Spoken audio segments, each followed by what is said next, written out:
महंगाई और बेरोजगारी इतनी बढ़ गई है कि हमारी बहनें जो हैं वो घरेलू हिंसा का शिकार हो रही हैं। हर बड़े छोटे शहर में, हर जिले में, हर गांव तक ये आंदोलन जाएगा। देश भर में महिलाओं के प्रति अपराध जो है वो बढ़ चुके हैं। मध्य प्रदेश के रीवा में 2 महिलाओं को जिंदा जमीन में गाड़ने की हिम्मत हो रही है आज इस देश के अंदर। क्या संदेश दे रहे हैं आप ये संदेश दे रहे हैं कि किसी तरह भी महिलाओं के लिए आप भाषा का इस्तेमाल कर सकते हैं कि जहाँ पुलिस रोकेगी हम सहयोग करेंगे, लेकिन आंदोलन वहीं शुरू हो जाएगा। अखिल भारतीय महिला कांग्रेस के अध्यक्ष अलका लांबा इस वक्त हमारे साथ मौजूद है।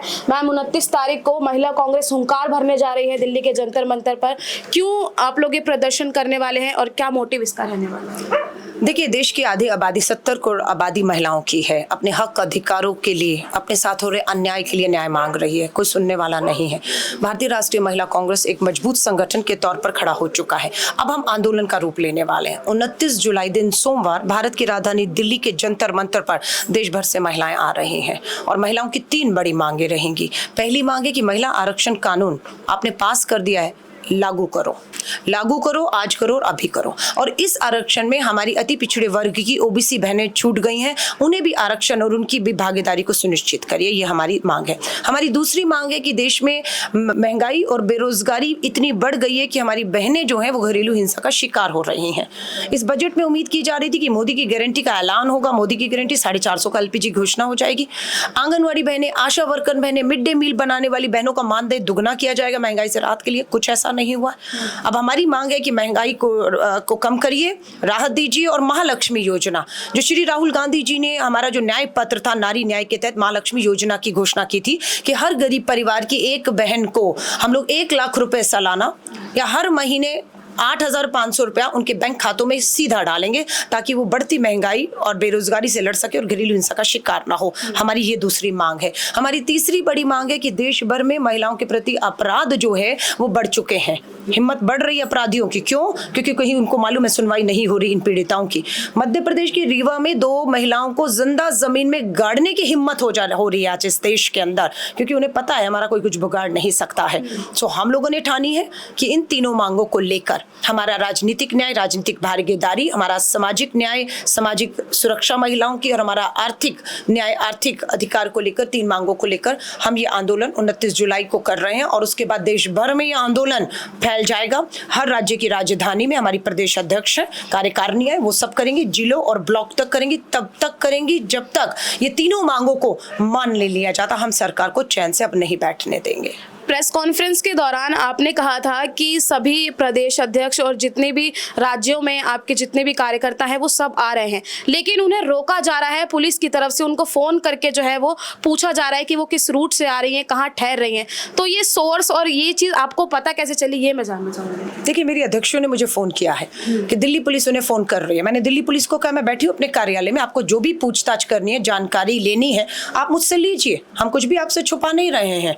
लेकिन अगर ये जानकारी इस मकसद से ली जा रही है कि कौन आ रहा है, ट्रेन से आ रहा है, बस से आ रहा है, किस रास्ते से आ रहा है, कितने नंबर में आ रही हो, कहां ठहरोगी, और आप इस आंदोलन को कमजोर कर पाएंगे कि जंतर मंतर ना पहुंचे, आवाज ना एकजुट होकर हम उठा पाए, तो हमने आदेश दे दिया है कि जहां पुलिस रोकेगी हम सहयोग करेंगे, लेकिन आंदोलन वहीं शुरू हो जाएगा। फिर एक जगह आंदोलन नहीं होगा। फिर जितनी दिशाओं से महिलाएं आएंगी वहीं पर आंदोलन के लिए उनको आदेश दे दिया गया कि आप बैठ जाइएगा। इसलिए हम दिल्ली पुलिस को कहते हैं ये हमारा संवैधानिक अधिकार है। लोकतंत्र में गांधीवादी तरीकों से सत्य और अहिंसा के रास्ते पर चलते हुए हमारे हाथ में सिर्फ संविधान की कॉपी रहने वाली है। हम उस संविधान की कॉपी को हाथ में रख के अपने संवैधानिक हकों को मांगने जा रहे हैं। हम निहत्थे हैं, हमसे किसी को कोई खतरा नहीं हो सकता है। लेकिन महिलाओं पर अगर आप सोचेंगे कि लाठी चलाएंगे, उन्हें गिरफ्तार करेंगे, उनकी आवाज को जो है नहीं उठने देंगे, संसद तक नहीं पहुंचने देंगे सरकार के इशारे पर, तो ये आपकी भूल होगी। आवाजें उठेंगी। ये आंदोलन क्या जंतर मंतर तक ही सीमित रह जाएगा या फिर किस स्तर पर नहीं, ये पूरा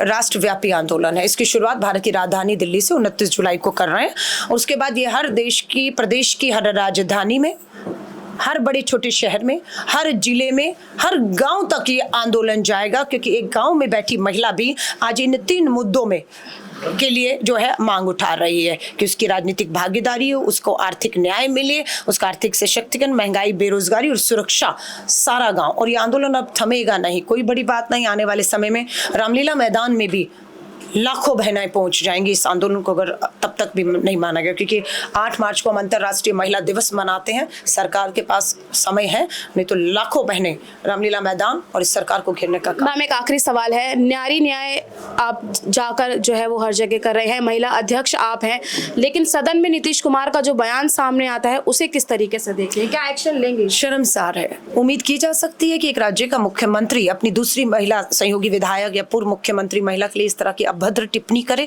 और उसे किसी तरह का अपनी गलती का एहसास ना हो, ये शर्मसार है। नीतीश कुमार जी एक मुख्यमंत्री हैं, उस पद पे बैठे हुए हैं। आप जो भाषा का इस्तेमाल कर रहे हैं, घर में बैठा हुआ आदमी, गले मोहल्ले का आदमी भी आप ही से सीखेगा। लीडर आपको फॉलो करते हैं, क्या संदेश दे रहे हैं आप ये संदेश दे रहे हैं कि किसी तरह भी महिलाओं के लिए आप भाषा का इस्तेमाल कर सकते हैं? नहीं, हम इसकी इजाजत आपको नहीं देते मुख्यमंत्री जी। और ये मेरा जो है बात पार्टी लाइन से ऊपर उठ के सब पुरुषों के लिए है। अगर आज के बाद किसी भी महिला के मान और सम्मान में कहीं ठेस पहुंची, कहीं ऐसी अभद्र भाषा का आपने इस्तेमाल किया, भारतीय राष्ट्रीय महिला कांग्रेस आपका पीछा नहीं छोड़ने वाली है। जहां जाएंगे हमारा संगठन ऊपर से नीचे तक हर राज्य में, हर ब्लॉक जिले में है, आपको घेरेंगे और तब तक घेरेंगे जब तक आप अपनी गलती मान ना ले और ये कहें हम गलती को, इन शब्दों को किसी महिला के सम्मान में जो है इस तरह से अपमान में आपके शब्दों से हुआ है, आपकी माफी ना मांग लो और आपकी माफी स्वीकार होनी चाहिए। जिसका अपमान हुआ उसको महसूस तो कि सिर्फ आपने दबाव में नहीं, आपको महसूस अपनी गलती का।